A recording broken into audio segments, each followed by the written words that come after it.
Hi everybody and welcome. Now the question today is, are the Nikon Z8 and the Z9 really the same camera? Because everything we read in the press leads us to believe so. In this video I'm going to delve into what could be a possibly contentious territory and unveil the results as we go along. As I said, the Nikon Z8 and Z9 have been making headlines in the camera world, and that's largely because the Z9 is way better than we expected. Come on, admit it. So therefore the rumours and anticipation around the Z8 was out of control. Would it have a 60 megabyte sensor? Would it be a studio or landscape camera? Or would it be aimed at sports? Would it be a mirrorless D850 or an upgraded Z6 II or Z7 II? On its release, Nikon upped the ante by saying the Z8 had the functionality and performance of Nikon's flagship mirrorless camera. That's the Z9, condensed into an agile body. So it's a lighter Z9 then? Or is it? Now there are similarities, and the main similarities are both cameras feature a 45 megapixel stack sensor, both the full frame, and that's the same diameters. They share the same XSpeed 7 processor, the ISO range is the same as well, 64 to 25,600, and the focus system is the same apparently. They have the same top shutter speed, although the Z9 has a 90-second slow speed versus the Z8's 30-second. That's neither here nor there really. So the technical brain of both cameras are the same then. But to be honest, that's where the similarities end. Now, apart from size, the Z8 is a lot smaller until you pop the grip on, at which point it becomes bigger. And although both cameras take XQD or CF Express cards, the Z8 only has a slot for one of them. The other slot's for as an SD card. And the D850 uses the same combinations as a matter of interest. For me, that's just another type of spare card I now have to carry around with me. That's just me being fussy, I suppose. Now the battery for the Z9 is a chunky ENEL18D, capable of between 700 and 770 shots, depending on energy saving settings and monitor or viewfinder use. The Z8 on the other hand uses these. The ENEL15 series. The latest C version that comes with the camera is only capable of between 330 and 370 shots. About half. And that's why I've got the battery grip. It doubles the shots, making it more in line with the Z9. Of course, you've now got to carry double the amount of batteries. But as the larger battery is 167 grams and two of these are 159 grams, it doesn't make a whole lot of difference. You can buy the ENEL18 for about £189 and a smaller battery for £65. So you can afford to get three of these for the same money as one of these. The other differences we'll discover and talk about during testing. And talking about testing, I got invited to another motocross meeting. I must have done quite well at the last one. By my barber, Matt, the artist responsible for this. Pretty slick, huh? Anyway, I thought it'd be a perfect opportunity to try out the Z8, and of course I brought the Z9 along too. I also mounted an Atomos Ninja to both cameras so you can see what I saw. We're starting off with the Z9 and the 70-200, and you can see straight from the get-go that it's a fast and exciting sport to photograph. The Z9 is catching the rider and the motorcycle really quickly in mid-air, pretty much as they appear, and it finds them rider after rider. The stills are raw, saved as JPEGs directly from the camera, and I've not enhanced them at all. We've now switched the 70-200 onto the Z8, and again the autofocus is finding its subject well. That's just me focusing on the tree to make sure that it's somewhere in the vicinity. Pretty impressive so far, and this random selection of stills shows how the tracking is giving me some pretty sharp shots. Back over to the Z9, and I think it's about time we looked at the picture quality. So if we zoom in, and we're now looking at a still, and the quality is pretty damn sharp considering I'm using a shutter speed of only 500.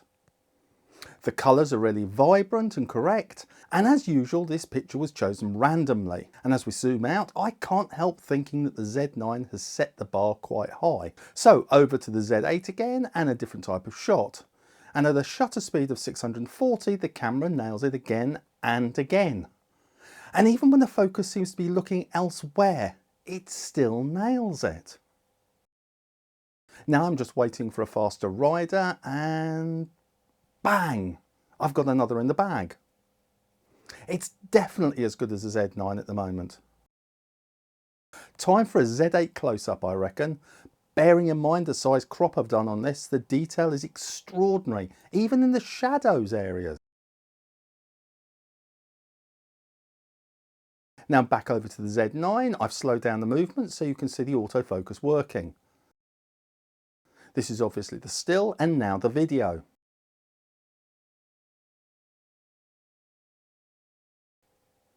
These are a series of stills from the Z8 showing the results of that system. Each image is as sharp as the last. I'm not going to say this works every time, but it's pretty flipping accurate. This is fascinating because you can see the camera focus changing from one bike to another as I move the camera and press the rear focus button. Both cameras do this equally well. And I was using the Z100 to 400 for this and the last setup, by the way. I think we can safely say that both cameras have passed the motocross test. And it wasn't an uphill struggle to capture the excitement. What do you guys think? Sorry about the last bit, by the way.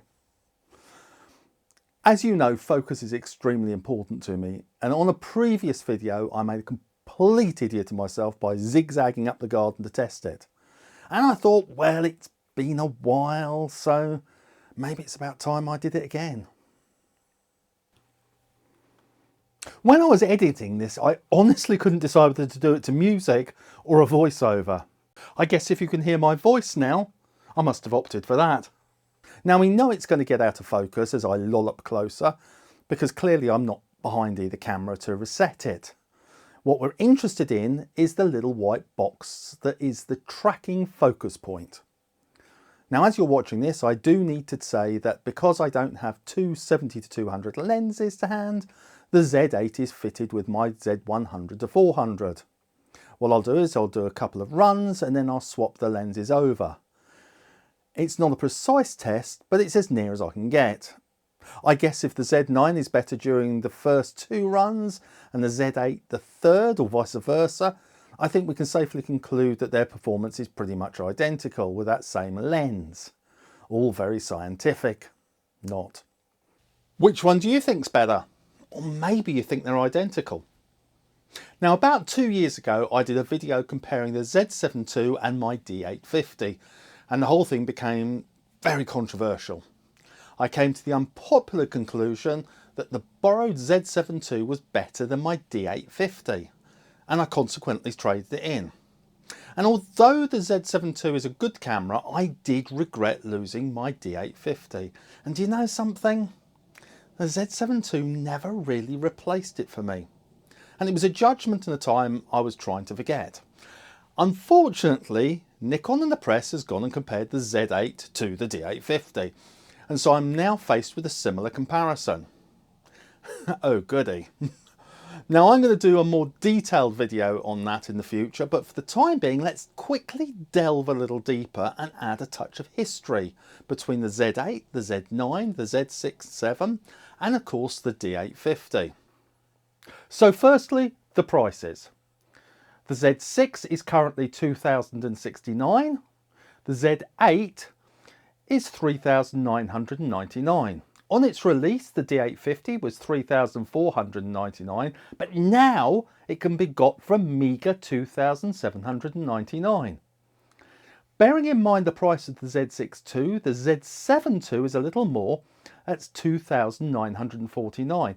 And finally, the Z9 is $5,299. So I think the Z8 is looking to be priced about right. Less than the Z9, but a little more than the D850 was originally in 2017. If you take into consideration the cost of living rises and the manufacturing price rise, that's a pretty close figure. Now let's see what we get for our cash. Because to start with, the Z8 uses the same EN-EL15 battery type and subsequently the same battery compartment door as the D850, the Z6, Z7. Though I should add that Nikon have been actually using this type of cover since 2002, when the D100 started using the EN-EL3 battery range that continued for the next 10 years until the D800 was released with the same EN-EL15 type that the Z8 uses. Confused yet? As I said previously, it uses the same types of memory card as the D850, though the card door is straight from the Z6, Z7. The rear controls are identical to the Z9 if you remove the 4 buttons on the back of the grip, and they pretty much originate again from the Z6, Z7 range. The top of the camera is straight from Nikon's flagship and professional range, from a time long ago when they went digital and a film winder was no longer required. Nikon has filled the gap with a 3 or 4 button array ever since. The exception to the rule was the old 1994 film camera, the F90X, and that was the first Nikon I ever saw with that setup. And it's behind me here. No wonder then that Kodak used it for their first digital foray back in the 90s with the Kodak DCS400 series. Back to the present, and let's take a look at the sizes. The Z6 II or Z7 II is 134 by 100.5mm or 5.3 by 4 inches. The Z8 is 144mm by 118.5mm or 5.7 by 4.7 inches. And the D850 is 146mm by 124mm or 5.8 to 4.9 inches. So the Z8 is very similar in size to the D850. Weight wise, the Z8 is 910 grams, the Z6 705 grams and the D850 1005 grams. Those weights include battery and cards. The Z9 is obviously both bigger and heavier, though it is interesting to note that without a battery it's still 1166 grams, whilst the Z8 plus grip, no battery once again, is 1093 grams. So it's lost 73 grams or the weight of an egg somewhere. Inconsequential. Anyway, that's all about the outside, but inside the Z8 features a 45-ish megapixel sensor, the same size as the D850 introduced. And it seems that Nikon consider that this is the megapixel sweet spot, as it repeated it with the Z8 and the Z9. Though don't forget, they both have stacked sensors, of course. That makes all the difference. The Z8 shares the same XSpeed 7 image processor as the Z9, the same hybrid AF system. It shares the same drive speed, the same stabilization system. So to sum it up, the Z8 may be many things, but it's definitely Z9 where it matters. So, the conclusion, ultimately whether the Nikon Z8 and Z9 are the same camera, to be quite honest, depends on how you define it.